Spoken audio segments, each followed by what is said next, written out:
বাইবেলের একটি গল্প কথা। ঈশ্বরের সন্তানেরা আবার তাঁর অবাধ্য হলো, তাই ঈশ্বর ফিলিস্তিনিদের অধিকার দিলেন তাদের উপর 40 বছর ধরে রাজত্ব করবার। তখন তিনি শিমশন নামের একজন পুরুষকে নির্বাচন করলেন তাদেরকে উদ্ধার করার জন্য। একজন স্বর্গদূত শিমশনের মাকে কথা দিয়েছিলেন যে তিনি এক পুত্র সন্তানের জন্ম দেবেন। শিমশনকে ঈশ্বরের কাছে 3টি প্রতিজ্ঞা করতে হয়েছিল। সে মদ্যপান করবে না, মৃতদের ছুঁবে না, কখনো নিজের চুল কাটবে না। ঈশ্বর শিমশনকে অত্যন্ত শক্তিশালী করে তুললেন। তিনি একটি সিংহকে হত্যা করলেন এবং মৌমাছিরা সেই মৃত সিংহের গায়ে মধু তৈরি করল। শিমশন সেই মৃত সিংহটিকে স্পর্শ করলেন এবং ঈশ্বরের কাছে করা প্রতিজ্ঞাগুলির মধ্যে একটি প্রতিজ্ঞা ভঙ্গ করলেন।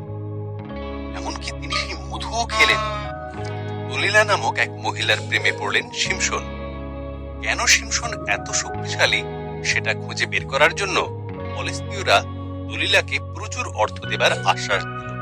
দলিলা শিমশনকে বারবার জিজ্ঞাসা করতে লাগলো। শেষ পর্যন্ত শিমশন দলিলাকে বলেই দিল তার শক্তির রহস্য।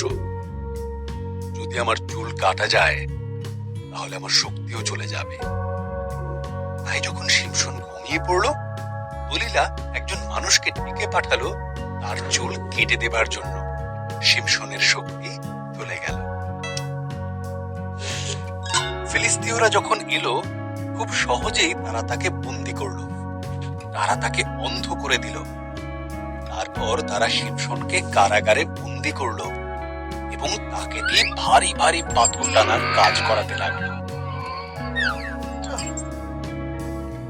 ধীরে ধীরে শিমশনের চুল পূর্বের অবস্থায় ফিরে এলো।